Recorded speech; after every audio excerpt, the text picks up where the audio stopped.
Today I will show you a legendary pawn game played back in 1834 between Alexander MacDonnell, a chess master, and Louis-Charles Mahé de la Bourdonnais, also a master but considered the strongest player of that time. So in this game, MacDonnell was playing with the white pieces and La Bourdonnais with the black pieces. We will watch the game from MacDonnell's perspective. Alexander MacDonnell starts with e4. Louis-Charles Mahé de la Bourdonnais answers with c5, the Sicilian defense.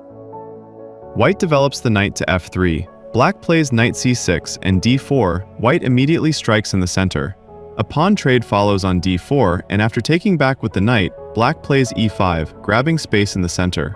White trades knights on c6. Black captures with the pawn toward the center. Later, their plan will be to prepare the move d5. White actively brings out the bishop to c4 in this position, preventing the d5 move in some lines and taking control of this square.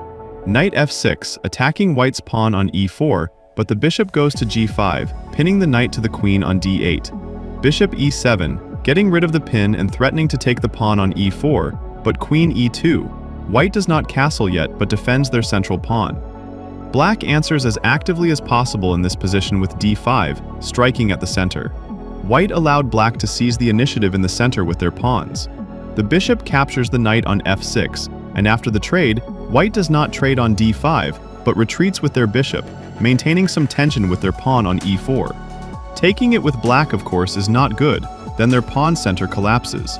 Black castles and white castles in response. Once again, another black pawn charges forward, threatening a 4, trapping the bishop, as it simply has nowhere to retreat. Well, white decides to first trade on d5, and after the recapture, actively bring the rook to the center. The pawn on d5 starts hanging. Black pushes the pawn forward to d4. White sends their foot soldier forward with c4. Now the move a4 is not scary for white at all. The bishop will transfer to a more active position on c2. Black flies out with the queen to b6 and prepares to double the rooks. White transfers their bishop to c2. Now it eyes the king side, plus white sacrifices a poisoned pawn on b2. Taking it with black is not good. Then a win of the queen follows by capturing with the bishop on h7 check to the king, and upon capturing that bishop with the king, we eat the queen from b6. Black, of course, does not blunder such a thing, and develops the bishop onto the long white diagonal. White awakens the steed from a long sleep, brings it to d2, and the knight heads for the blockade square on e4. Black's rook switches to playing in the center, coming to e8. White centralizes the knight on e4, offering a trade, but of course, nobody intends to trade. Black instead moves their bishop away to f6, first not allowing white to eat their bishop, and second, preparing a break in the center with f5, trying to set their pawns in motion. Well, white has plans of their own. They play c5, freeing up the square on c4, and also possibly this diagonal for their pieces. After the move f5, the black king's position will be slightly weakened. Black's queen is under attack, and they transfer it to c6, creating a nasty battery along the light square diagonal. The knight cannot retreat anywhere now, otherwise white will get checkmated in one move with queen to g2, so white decides to reinforce their knight on e4. Bishop e7, trying to destroy white's annoying pawn on c5, but white defends it with X-ray vision by bringing the rook to the semi-open c-file. Jokes are over, and black's pawn avalanche comes into motion with f5, attacking the knight on e4. White throws in an in-between check to the black king with the queen from c4. The king is forced to retreat. White has a knight under attack, but white did not want to retreat with their knight. White decides to win the exchange. They play bishop a4, skewering black's queen on c6 and the rook on e8. The strongest piece cannot just be given away. The queen transfers to h6, aiming at the e3 square. The white king will not feel so great either. White captures the rook on e8 with the bishop. Black captures the knight on e4. Black's light-squared bishop opens up, threatening a capture on f3 and the destruction of the white king's pawn cover. Yes, white has an extra exchange, a rook for black's bishop, but just look at that light-squared bishop. White decides to block it with c6, attacking black's bishop. Of course, their bishop on e8 remains under attack, but black cannot take the bishop on e8 at all.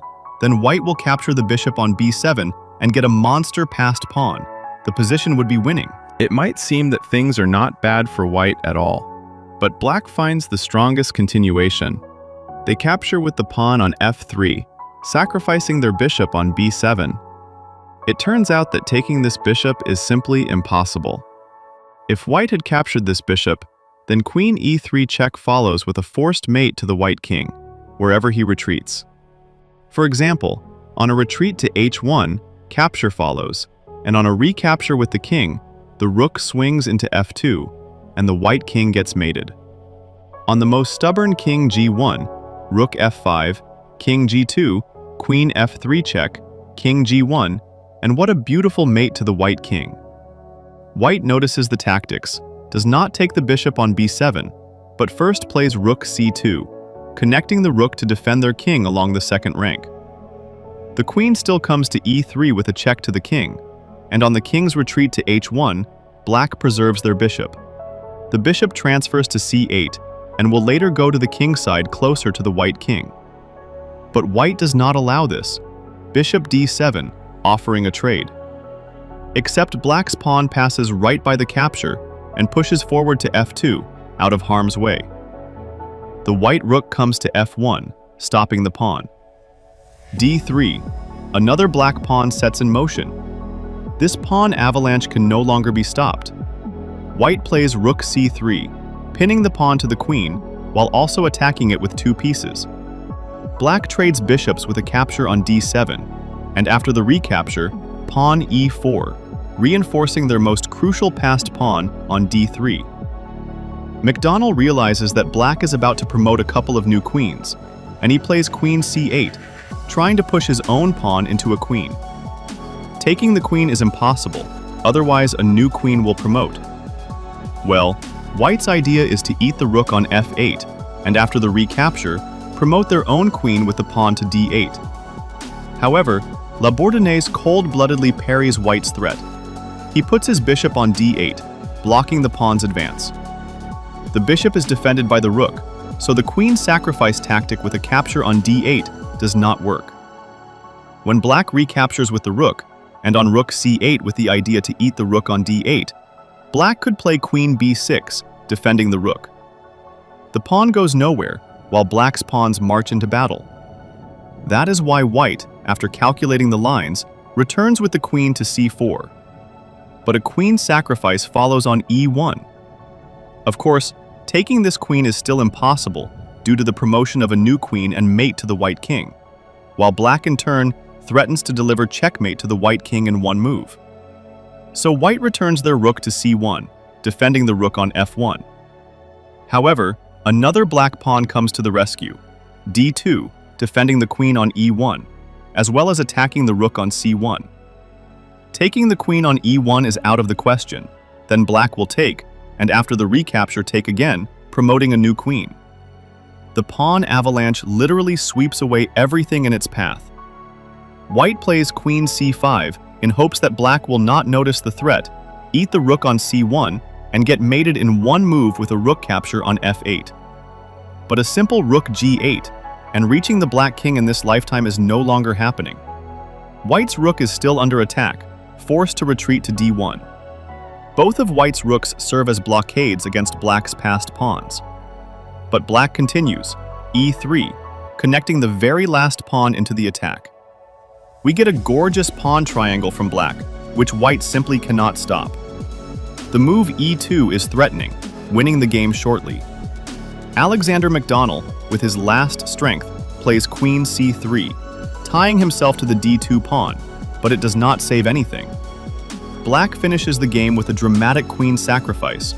Queen takes on d1, white recaptures the queen, and e2. 3 black pawns have reached the second rank and are ready to promote into queens on the next moves. White has an extra queen, as well as a rook in defense, but they cannot deal with the avalanche of black pawns at all. Just 3 pawns decide the outcome of the game. No matter how white plays, black will promote at least one new queen and checkmate the white king anyway. For example, on a capture of the d2 pawn with the queen, of course queen f1, taking this queen is mandatory, otherwise it's mate. And on a capture, recapture, mate to the white king. If, for instance, white tries to retreat with the rook to g1, then obviously we take that rook, and after the recapture, deliver such a beautiful mate with the queen. The only thing white can do in this position is delay the mate to their king.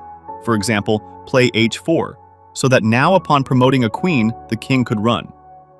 On taking the rook on d1, king h2, but queen f1, black promotes another queen. Mate to the white king is delivered in a couple of moves regardless.